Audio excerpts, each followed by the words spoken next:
Bom, boa tarde a todos. Primeiramente, obrigado, senhora presidente, pelo espaço aberto aqui. Boa tarde a todos os vereadores, a todos que estão aqui presentes, quem nos acompanha também pela internet. Queria cumprimentar também a presença da Cássia e da Marise, do coletivo do Salve Atibaia. Queria tratar de um tema hoje que diz respeito diretamente à qualidade de vida dos moradores aqui de Atibaia. Então, antes de ir diretamente ao tema, eu queria trazer alguns dados para a gente entender um pouquinho as condições de vida da população aqui de Atibaia atualmente. Então, segundo o IBGE, o salário médio aqui do trabalhador de Atibaia, hoje, é de 2,6 salários mínimos, que vai ficar em torno de R$ 3.600. Por outro lado, a gente tem, segundo o próprio IBGE, quase 30% da população vivendo abaixo da linha da pobreza. E o que significa estar abaixo da linha da pobreza? Significa viver com uma renda por pessoa, né, uma renda per capita, de até meio salário mínimo. Então, isso dá um total de aproximadamente 47 mil cidadãos atibaienses que vivem hoje abaixo da linha da pobreza, o que nos faz perceber que esse salário médio de 2,6 salários mínimos, que já é baixíssimo, está sendo puxado para cima por salários altos da elite atibaiense, né? Então, a realidade da renda do trabalhador aqui de Atibaia hoje é uma realidade muito dura. Cerca de 30% da renda do trabalhador é investido, é gasto com moradia, seja aluguel, sejam outras despesas relativas à moradia. E se a gente for tomar como base esse salário médio de 2,6 salários mínimos, o trabalhador aqui de Atibaia investe hoje da sua renda algo em torno de R$ 1.100. E a gente sabe que, na verdade, é muito difícil alguém conseguir morar gastando R$ 1.100 de aluguel aqui em Atibaia, a não ser numa moradia, obviamente, precarizada, né? 21% da renda, em média, é gasto com alimentação. Então, isso, tomando esse salário base, né, daria algo em torno de R$ 770, mas é importante a gente observar que a cesta básica apurada pelo DIEESE, no mês de setembro, aqui no estado de São Paulo, mostrou que a cesta básica, que contém só aqueles itens necessários para a sobrevivência das pessoas, ficou em R$ 787. Então, a cesta básica toma boa parte da renda do trabalhador de Atibaia simplesmente para a sua sobrevivência. 15% da renda do trabalhador é gasto com transporte, o que daria em torno de R$ 550, de novo, usando esse salário base. Obviamente que todos esses valores pesam muito mais para aquelas famílias que têm renda inferior a esse salário base, que é a esmagadora maioria da população. 9% da renda é gasta com itens de saúde, como medicamentos, por exemplo, e outros 5% da renda é gasto com despesas escolares. Então, isso nos mostra que até cerca de 80% da renda do trabalhador é gasto com itens de sobrevivência. E isso, novamente, tomando como base um salário médio de 2,6 salários mínimos, que não é a realidade da maioria da população atibaiense. E aqui não estão sendo considerados outros gastos essenciais, como gastos com lazer, com cultura, com atividade física, com internet e etc. Então, é muito importante a gente ter muito claro que as condições de vida do trabalhador daqui de Atibaia hoje são muito difíceis. Mas hoje eu queria falar especificamente sobre essa parcela da renda do trabalhador que é gasta em sua maioria, né? Que é a parcela gasta com moradia, que são os 30% do gasto médio do nosso trabalhador. Atibaia tem hoje aproximadamente 20 mil imóveis vazios e aproximadamente 14 mil famílias não possuem uma casa própria. Então, é possível afirmar que cerca de 40 mil pessoas aqui em Atibaia, entre 40 e 50 mil pessoas, para ter um lugar para morar, precisam pagar aluguel. A quantidade de moradores de rua de Atibaia, segundo a própria prefeitura, cresceu 57% entre 2019 e o final de 2023. Então, isso mostra que a gente tem uma situação muito alarmante. 55% dos imóveis aqui em Atibaia são de propriedade de 6% da população. E aproximadamente 12 mil imóveis são de propriedade de pessoas que possuem 15 ou mais imóveis. Estas pessoas representam 0,16% da população do município. Então, isso evidencia para a gente que nós temos um problema gravíssimo de concentração imobiliária, fazendo com que a qualidade de vida da esmagadora maioria da população de Atibaia seja muito ruim. Não à toa, segundo o Instituto Água e Saneamento, Atibaia tinha até o final de 2022 13 mil habitantes sem água e 37 mil habitantes sem esgotamento. Isso mostra que essa concentração imobiliária, que fica na mão de poucas pessoas e tira acesso à moradia de qualidade para os trabalhadores, gera falta de água e falta de saneamento. E a gente sabe que a falta de saneamento vai se desdobrar em diversos outros problemas, como problemas de saúde pública, né? Pressionando o nosso sistema de saúde pública, como a gente sabe que já está pressionado. Então, fazendo uma consideração inicial aqui, é público e notório que no município de Atibaia, com o rápido crescimento populacional, em virtude da migração de pessoas de grandes cidades para o interior, houve uma forte pressão inflacionária sobre os imóveis, fazendo com que os preços dos aluguéis se elevassem fortemente, e aqui é muito importante perceber que o quinto andar apurou que o preço dos aluguéis cresceu 30% nos últimos 4 anos. Expulsando moradores para áreas mais distantes, com piores condições de infraestrutura e imóveis mais antigos, que é o que a gente chama de gentrificação. Atibaia vem passando por esse processo de gentrificação de forma muito acelerada.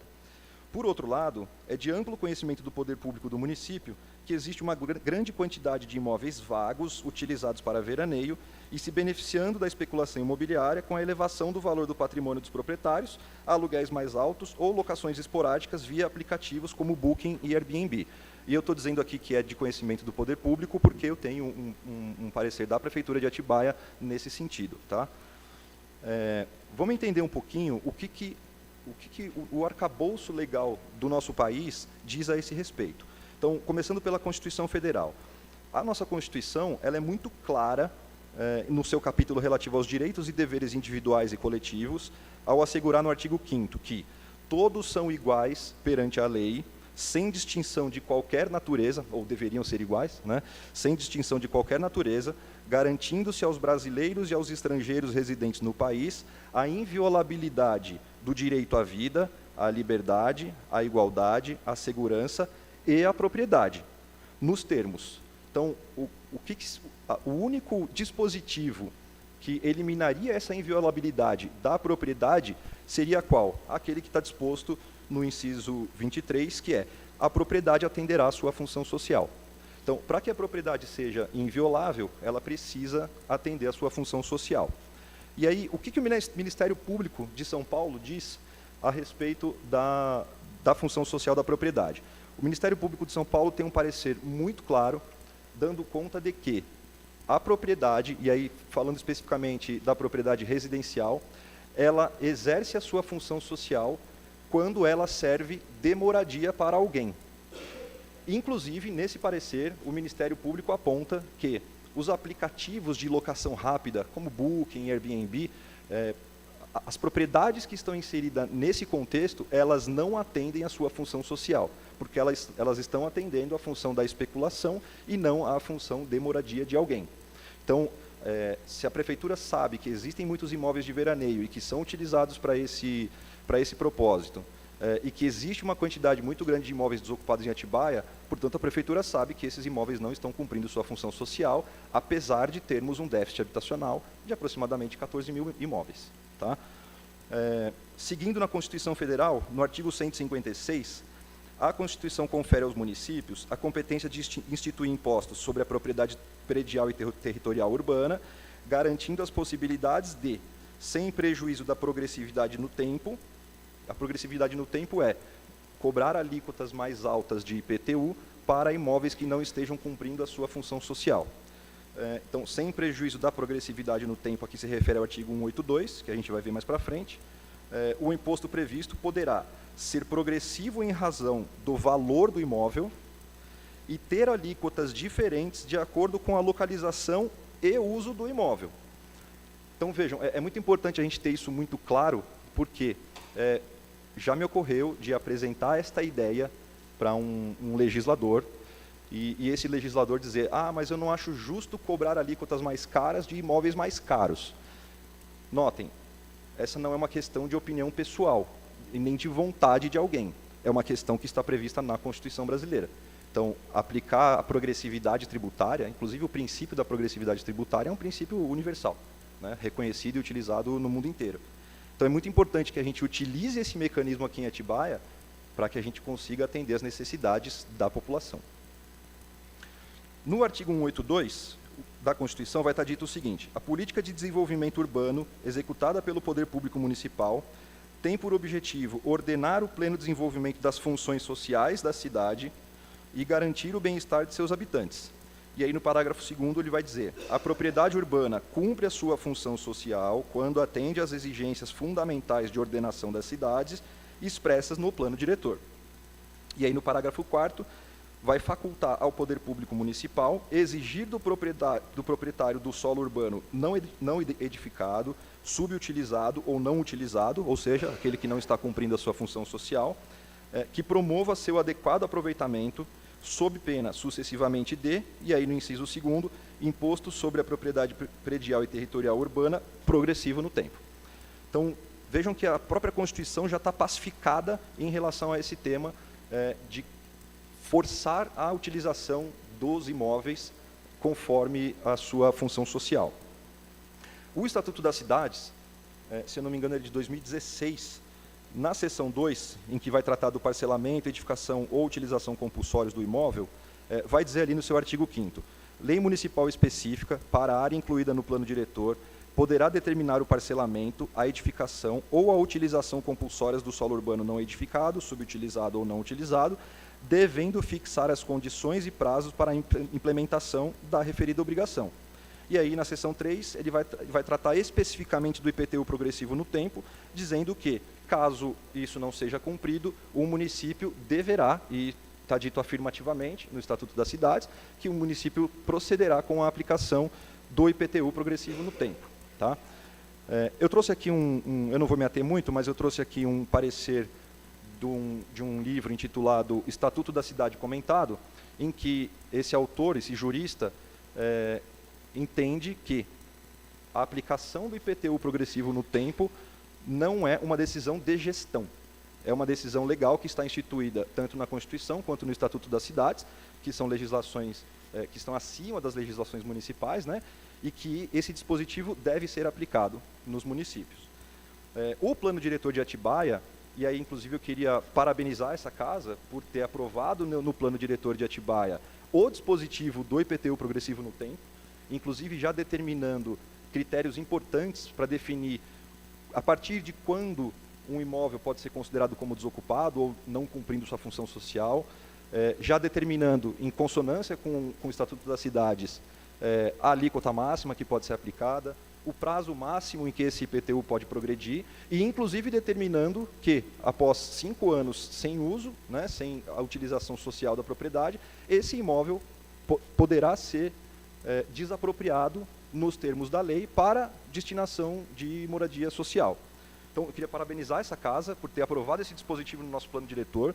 Esse é um dispositivo fundamental, nos artigos, principalmente, mas não apenas, nos artigos 78 e 79 do nosso plano diretor, esse dispositivo está previsto.